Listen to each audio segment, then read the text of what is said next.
Kinshasa na biso réalité ya banaki réalité ya banakino.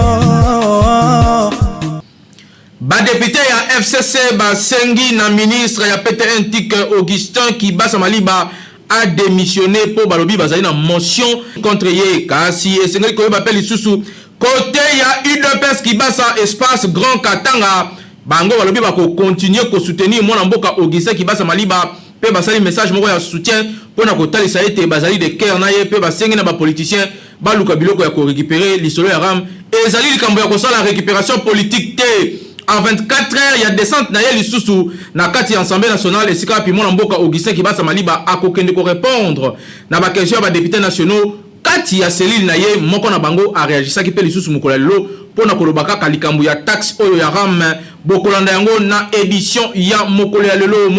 bi pandeko oyo basalaka ba réseau sociaux oyo WhatsApp, Instagram pe Facebook na mokili mobimba bayokaki moto mokolo ya lobi poete réseau oyo ebandei kolekate bazalaki na panne moko ya monene oyo ezalaki na ba serveur na bango kuna na États-Unis donc lobby Facebook, Instagram pe WhatsApp et salakite bakino mingi pe basofaki na likambo yango lelo ba réagisaki na micro na biso pona koyebisa biso ndenge nini ba vivaki événement oyo ya mokolo ya lobi wana ezali quelques sujets oyo tozali ko développer na édition ya mokolo ya lelo KNB News édition ya mardi 5 octobre 2021 oyo nazana plaisir ya ko présenter bino yango.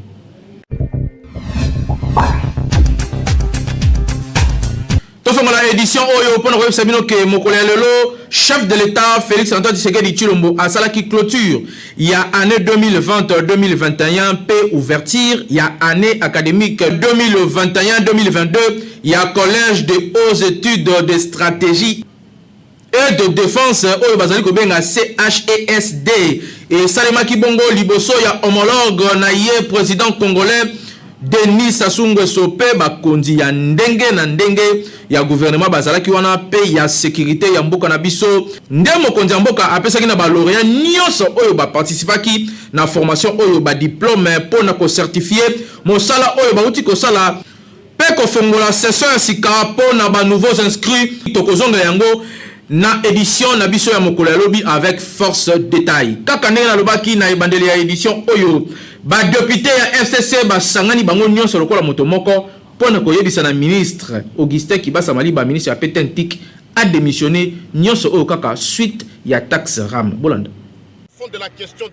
Na communiqué etangami pe rendu public lundi 4 octobre lisanga ya ba député ya Front commun pour le Congo FCC na Mukuse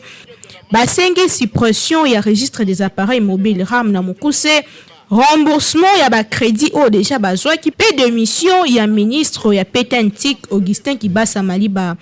Déclaration yango esalemi sima ya passage ya patron ya PTN TIC na plénière ya le 29 septembre wapi akendaki ko répondre na ba question ya ba élu du peuple na o etali bongo registre des appareils mobiles RAM na Mukuse. Ba député ya Front commun pour le Congo balaki ko déposer motion de défiance contre ministre Kibasa kolobake RAM ezali escroquerie organisée na union sacrée. Kasinanga Mourabango, cellule ya communication à PTN TIC ba dénoncer récupération politique PN Lisusu batalisi que Augustin Kibasa Maliba azali na prérogative te ya ko supprimer ram po yango ezalaka degré moko eutaki na gouvernement ce qui est fort à supprimer yango et sengeli gouvernement evanda lisusu na conseil de ministre pour na koluka ndenge nini kolongola ram to noter que ministre Augustin Kibasa Maliba azilami na plénière ya lobby mercredi 6 octobre wapi ko répondre na ba question ya ba députés nationaux o batuna kiye na o etali bongo registre des appareils mobile RAM na plénière ya souka wapi akendaki kosola na ba élu du peuple si ma question orale avec débat ozalaki adressé pour na kobengisa ye aya ko expliquer registre des appareils mobiles RAM na Mukuse donc lobinde ya kokene ko répondre na ba question Kinshasa et l'équipe partout. Très bien. Côté UDPS Kibasa espace Grand Katanga bango pe basalaki message de soutien na mwana mboka ministre ya PTN TIC Augustin Kibasa Maliba bolanda reportage pour UDPS vivant Viva! UDPS viva! Viva! UDPS viva! Viva! Viva! Viva! Na nsima ya ndungu nyonso oyo ezosalema autour ya dossier pe question ram UDPS Kibasa espace Grand Katanga basali message de soutien na autorité pe leader na bango ministre ya Petantique Augustin Kibasa Maliba bango batalisi ke balandaki na bokebi nyonso adresse ya ministre Kibasa liboso ya baélu du peuple na séance plénière ya mercredi 29 septembre 2021 na boye ba rappeler que RAM ezo trouvé fondement réglementaire na yango na décret numéro 20/005 il y a le 9 mars 2020 modifiant et complétant les décrets numéro 012/15 il y a le 20 février 2012 o ezo fixé pe ezo calculé bateau ya ba revenu ya ba prestation ya RTPC conformément à la loi numéro 014/2012, il y a le 16 octobre 2002 portant création ya RTPC.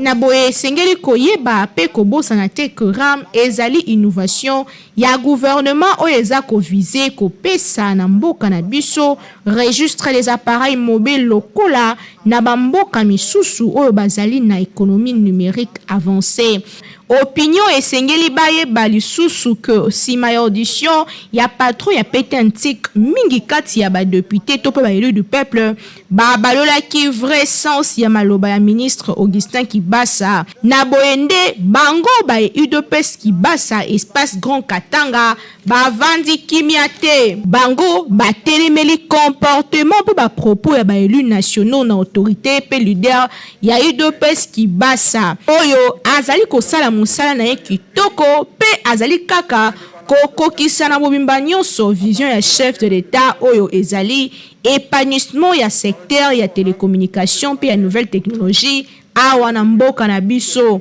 na boye UDPS Kibasa balaki ko poursuivre en justice moto nyonso oya ko se livrer na banjure pe ba diffamation sur la personne ya leader na bango Augustin Kibasa Maliba pe lisusu ba telemeli culture ya politique ya NP lisusu ba récupération politique oyo ezali na tina te mokanda pe communiqué oyo ezalaki rendu public lundi 4 octobre 2 jours avant que patron ya Petantique a se présenté lisusu liboso ya ba élu ya peuple pona kopesa biyano na mituna oyo ba adressaki ye sur registre des appareils mobiles RAM, c'est-à-dire que ministre Augustin Kibasa Maliba a kozala lisusu liboso ya ba élu nationaux mokolo ya mercredi 6 octobre pona ko répondre na mituna nyonso et pesamelaki ye sur RAM. Kinshasa et l'équipe partout.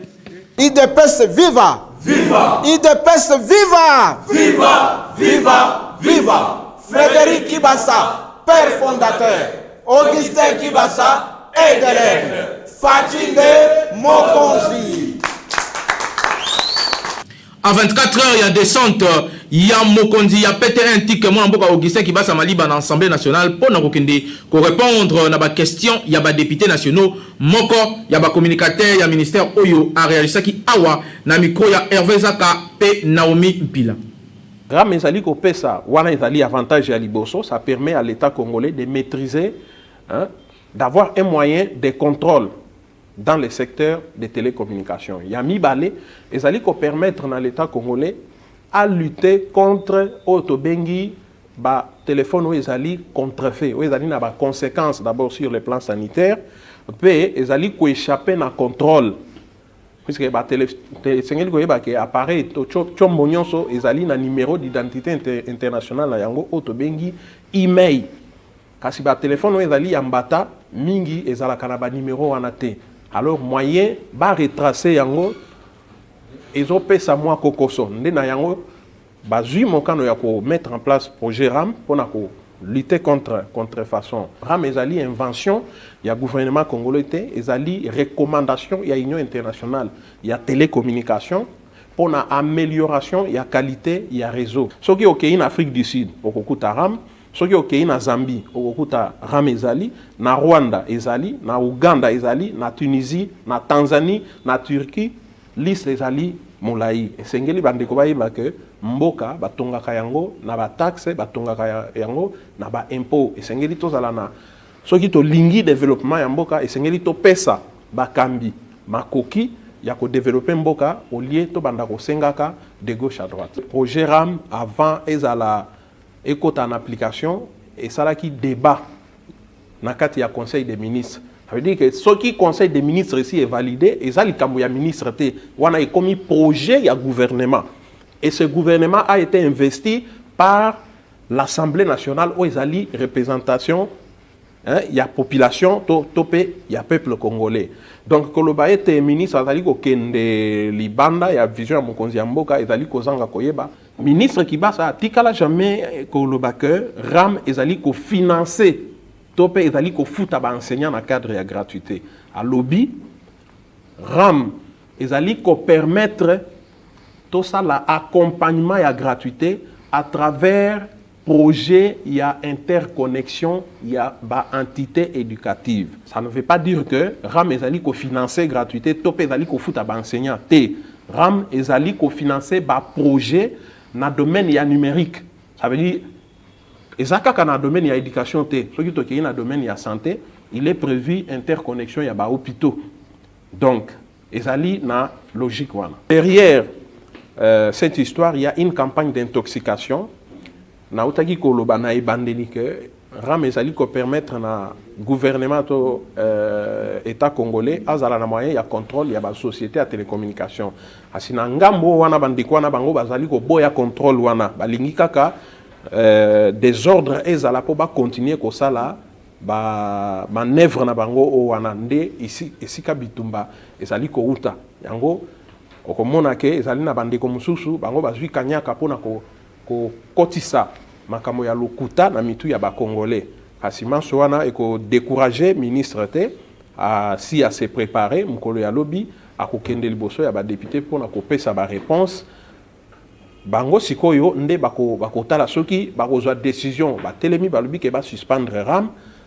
décision wana eko uta na ministre ya PTN te eko uta na gouvernement congolais ndenge na utaki ko yebisa. Ba utilisateur il y a ba réseaux sociaux oyo Facebook, WhatsApp, Instagram, lobby ba comprenez qui était à partir à 17h ba réseaux sociaux oyo bande ko sala lisusu te mingi ba activer ba forfait 3-4 fois pour na ko kansande te ezali kambo ya mabe oyo komi bango par rapport à ba réseau na bango OK ezala ki pan oyo utaki na ba serveur na bango kuna ezala ki penza nini exactement ba détail na reportage oyo. Lobby batu nyonso surtout la plupart oyo ba utilisaka ba téléphone Android ba constater que ba réseaux sociaux tels que Facebook, WhatsApp et Instagram et bandaki kosala te à partir ya ba 17h déjà passé au début batu mususu ba kanisaki ezali problème ya ba téléphone na bango misusu ba redémarraki ba téléphone coûte plus de 10 fois mais eloko moko ya malongo esalema ki te changement ezali te misusu ba désinstallaki ba application oyo misatu pe ba réinstaller ya sika mais toujours pas de résultats. Misusu kutu wakende musika tina ko réinitialiser ba téléphone na bango kaka pona ko luka solution kasi fon ba application oyo misatu e salaki kaka te batu ebele bazalaki très inquiet po boyebi apport ya ba réseaux sociaux oyo na monde ya lelo ba entreprise ba personne pe batu ya ndenge na ndenge oyo ba salelaka yango ba salaki ba perte énorme kaka pona pan oyo puisque trois réseaux oyo ezali ko permettre na batu ebele na mokili mobimba ba travailler professionnellement sans problème pe lisusu sans coût ko sala ba déplacement ebele kasi près de 6 heures mokoka nde situation eyaki kozonga normal pe na nzela ya communiquer moko Facebook oyo asalaki pona ko s'excuser auprès ya ba utilisateur na ye pona ko signifier pe lisusu pani yango ndenge nini esalemaki alobaki ke ezali moko ya bapani moko ya makasi oyo depuis Facebook ezala Facebook tope ba application oyo esalema ekutana na yango ezalaki causer na changement ya configuration moko ya ba serveur na bango kasi esengeli koyeba ke près de 3 milliards 500 millions ya batu na mokili mobimba basalelaka 3 réseaux oyo pe bango moko firme oyo ya Mark Zuckerberg ba perdaki mbongo ebele pe ba chitaki en bourse pour rien que na écart ya 6 heures oyo kaka ya pamba oyo bazalaki bloqué bango moko ba perdre 6 milliards de dollars mokoka na espace ya 6 heures d'état. Donc monde mobimba, c'est-à-dire batu ya ndenge na ndenge ba entreprise ebele ba dépendaka na 3 applications oyo bazalaki bango nyonso déconnecté pendant 6 heures. Bo imaginer perte kutu awa biso pe na kati ya République démocratique du Congo pe na Kinshasa ba perdaki ba mbongo misusu ba activaki ba forfait 5 fois kaka pona koluka solution po misusu bazali ko kanisa ke soit ramende ali bango ba forfait soit ramende azali ko bloquer po ezali koleka bien te nzokande rami yanga na te ezalaki nango pan o ezalaki a partir ya ba serveur na bango kuna na États-Unis d'Amérique. Ba raison na biso o peto utilizaka awa foin na communication fallait batindela ba abonné na bango ata ba notification pour na kotalisa bango ke bo s'inquiéter te ezali pan oyo e outil e sikatel kasi bango silence radio batu ba recharger ki lobi na ndenge ya kosakana te ba activer ki ba forfait 5 fois 6 fois 7 fois kaka pona ko luka moyen ya ko se connecter mais simba kité mudu pe ko pesa bango information ngo azala kité ba rené ki lobi kaka ba oyo bazala ba téléphone ya ba touche ba message na bango mutu pasité oyo nyonso ya ba Instagram oyo nyonso ba sala ka Facebook to pe ba oyo ba sala ka WhatsApp ba lelaki ebele ko banda 17h kino 22h nde situation eri ko koma normal. Na bongo etalisi ke niveau pe importance ya ba réseaux sociaux oyo na monde ya lelo ezali makasi kasi esengeli pe koyeba ke surtout na ba krona ngonde oyo bazwa yango kaka pona ko publier ba photo pe ba futilité mususu bo comprendre lelo ke batu ebele bazali ko gagner mbongo na place oyo bino bozali ko sala ba G po kolo nango yemoko a perdre ki kaka mokolo ya lobby, c'est-à-dire ko banda 17h ti 22h 6 milliards de dollars mokoka. Siko bo imaginer na jour moko gagnaka combien? Ete ya biso to comprendre que R ezali sous na bajete kasi R ezali na ko yekola pe ko sala makambo ya minene ndenge bandeko oyo ba Mark Zuckerberg bazali ko sala a telemisi mokili pendant 6 heures kasi yo jeune ya lelo na coin kaka ba discussion ezanga mutuna makolo R nini okoluka kucha. Ete ya biso nyonso to yekola peut te faire avancer mboka na biso Kinshasa et qui partout. Ba congolais oyo ba message ko salela ba réseaux sociaux oyo ba réagisaki na micro na biso pona ko yebisa na ba congolais ndenge ni 6 heures oyo elekelaki bango surtout ba oyo ba rataka Facebook te boka. Lobi na comprendre te na vous mettre un peu kokota Facebook mwika ba ezo kota te ngana ko se peut-être d'aller pour mon téléphone nga.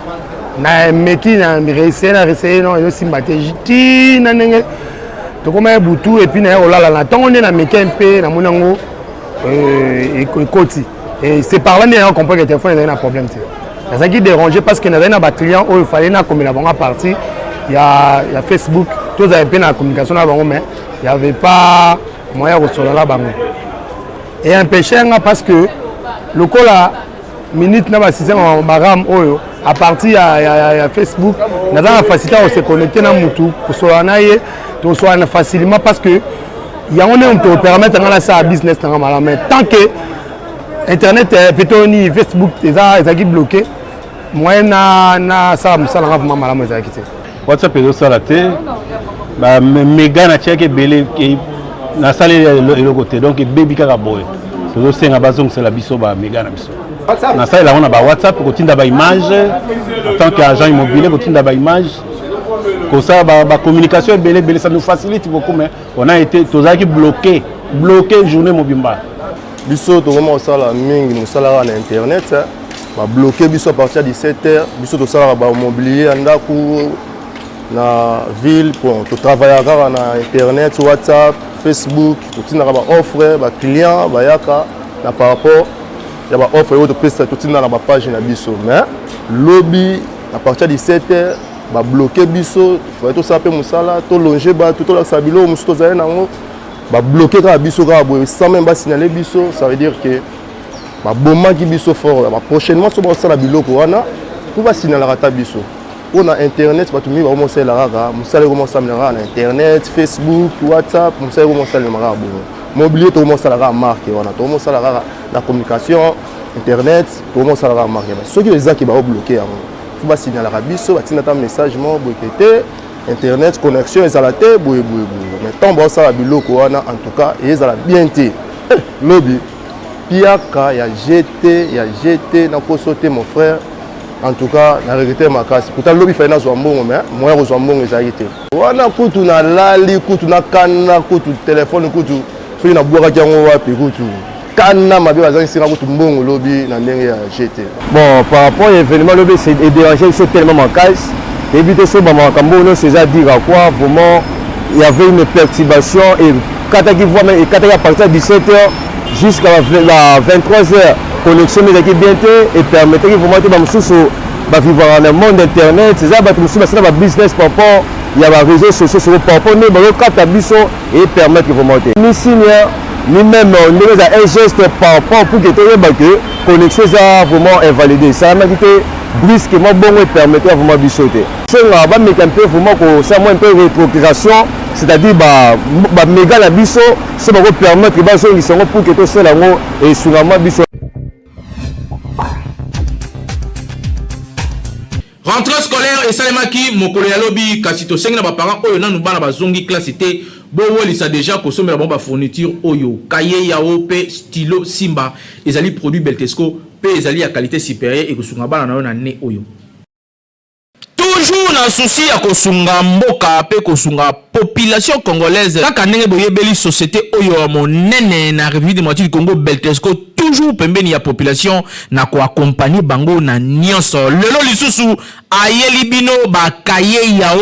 pona kelasi ya bana na biso classe ezali kozonga kala te awa na yango kimaka deja mbangu na ba magasin nyonso ya Beltesco oyebi ezali partout awa na Kinshasa na ba commune nyonso soko tuni magasin ya Beltesco ezali po osombela bana na yo ba fourniture scolaire ya qualité supérieure lokola ba cahier yao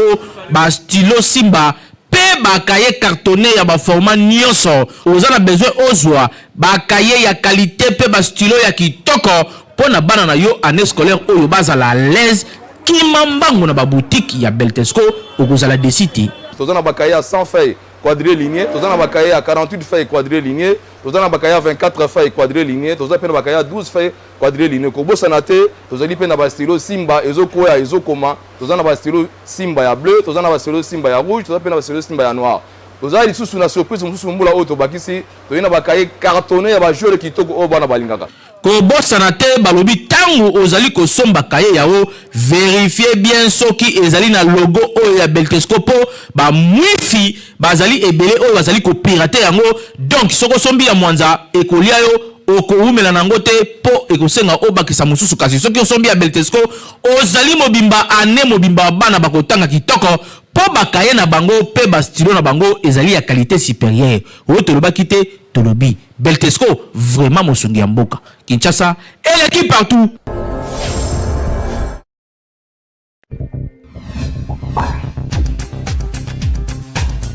Lelo ezali journée mondiale ya enseignant balakisi oyo bazali ko pesa biso mayele oyo bazali ko komisa biso bato na société lelo ezali mukolo na bango Naomi Pila apesi biso ba détails.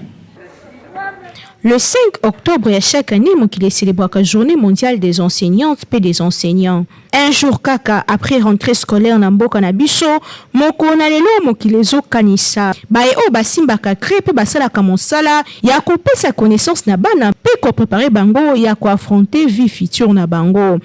Et singeli koeba que enseignant bafungola ka porte vers un monde meilleur, c'est-à-dire que grâce à connaissance motakoki ko réfléchir pe koeba lolenge kani ko embrasser vie na future sans enseignant pe enseignante et ko rappeler vraiment tes rôles na yango lisusu enseignant bazali ko signifier uniquement ko apprendre na ba élève série ya ba fait belé pe ko luka ko laksa bango lolenge kani singeli bayeba makambo ezali koleka pe lisusu ko développer intelligence na bango bazalaka toujours wana pona kosunga mona a libérer potentiel na ye bapesaka na bana lolingi kani ya komona makambo ya sika enseignant baedaka mona a concrétiser rêve na ye surtout kozala na monde moko meilleur na boende international de l'éducation insiste kama casse sur droit ya chaque enfant na mokili mobimba a bénéficier na attention ya bae o bazali qualifié c'est-à-dire enseignant okoki kozala mbongo pe okoki kozula bana na yo enseignant na ndako kasi ya kopesa pe bana na baetelo ezalaka très important po ezo permettre mona akutana pena bana mosusu o bazali na ba capacité koleka ye ali balolenge kani kobunda pona ko garder place na ye pe ezali kolakisa ye déjà lolenge kani ya kosala face na vie future na ye tout au long ya ba différents étapes ya scolarité. Mwana esengeli azala toujours accompagné na enseignant peu enseignante qualifiée pour na ko guider ba élève pe ko encourager bango ba se cultiver ba valeur fondamentale pe bazala toujours na tolérance na kimia égalité respect pe compréhension bon enseignant bazali qualifié ya ko aider bana ya ko embrasser vie na bango futur bango nde bazala ka bongo pour na ko accompagner éducation o mwana et si azui na ndako bango babakisaka yango connaissance pe maîtrise bango baidaka mona koma na ba valeur lokola critique responsable capable ya koagir pe lisusu ya kotonga pe ko faire face na mokili bango baidaka mona a dialoguer facilement sentiment ya confiance lolenge esalaka ke mwana ya mokie nyonso enseignant na ye ayebisaka ye andimaka yango bana bazalaka tellement na confiance na enseignant yango enseignant nyonso esengela se former malamu pour éducation peu futur ya bana e bombami na maboko na ye bango enseignant bazali bongo ko constituer pilier ya éducation na mokili mobimba enseigner ezali ko fungula ba porte na monde meilleur c'est-à-dire que qualité ya enseignement na mboka ezali ko dépendre makasi na ba enseignant o bazali ko tangisa bana yango esengeli ba mboka surtout République démocratique du Congo basala nyonso pona kozwa soin ya ba enseignant po soki moto akomi premier ministre to pe député national alekaki na banc de l'école kasi moto atangisaki ye esengeli azala bien payé pour que apesa mayele ekoki pour que lobby moto wana kamba mboka ezali très important enseignant bazali bato ya komemia pe kotia bango parmi ba priorité ya mboka. Journée mondiale des enseignants ezalaka fêté chaque année le 5 octobre outa 1994 yango ezali ko commémorer signature ya recommandation ya UNESCO concernant conditions ya ba personnel enseignant esalemaka na 1966 yango ezali bongo moko ya ba élément ezali ko bunda pour que ba enseignant bazala na condition de vie ya malonga bazala considérer na société pour bango nde bapesaka connaissance bango nde bagidaka mwana pe bango nde bafungulaka misu pour que mwana à se découvrir à découvrir ba talent na ye pour que lobby azala artiste azala politicien azala journaliste to pe azala avocat nyonso ebandaka na banc de l'école donc enseignant esengeli bazala ya komemia makasi koleka que vive la journée mondiale des enseignants Kinshasa et l'équipe partout.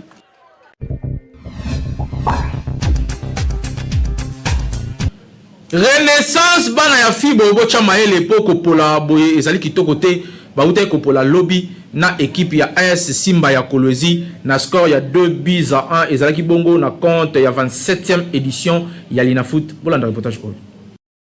Football Club Renaissance du Congo a s'incliné devant formation ya AS Simba ya Kolwezi na score ya 2-1. Ils avaient un match aller il y a 3e journée ya championnat national il y a football Lina Foot Ligue 1 Oyo Betamaki Mokole ya lobby lundi 4 octobre 2021 à centre technique Kourara Mpova Awana Kinshasa. Bakamikaze ya Kolwezi nde bafongola ki score na 28e minute sur penalty où ils avaient converti na joueur qui sien Toko. Penalty oyo ezomaki na nzela ya faute moko ya loboko ya défenseur Chilombo Bob. Égalisation ya bana Fibo et ko intervenir peu avant pause kaka na 44e minute na nzela ya coup franc moko magistralement exécuté na Onoya avant que Ilunga aya ko boma lisusu malamu match yango na 60e minute pona ko pesa victoire na ba poulain ya coach Omer Mbayo score 2-1. Première victoire ya AS Simba na saison oyo pe longo liemba la moko na 20e place ya classement pona kokomisa ye na 13e place avec 3 points oyo à côté ici na 3 sorties oyo a sali déjà tandis que FC Renaissance ye atikali na 16e place avec point moko pe na 3 matchs oyo ici a beti déjà Kinshasa et l'équipe partout. Comme informé bino ezali devoir na biso pe et ça la biso plaisir ceux qui te dit que vous allez wana ebele pona kolanda biso po bobete awande vous allez mieux informé qu'ailleurs awa to pe sarabino actualité ya bio ezali formalité ezali vérifiable pe to ça lango d'une manière très professionnelle. Merci pour la confiance et fidélité aux allez kolembate ko pe ça na KNB News na caméra on azali kota la Peggy Ilunga Mpanzi boy Hervé Zaka double poumon pena régie ezalaki bongo Papa Timothée Kayembe édition ebetamaki dada na merveille mobende secondé na Naomi Pila toujours na coordination ya Grand Lion ya communication Jimmy Mukendi Chimanga lobby Magazino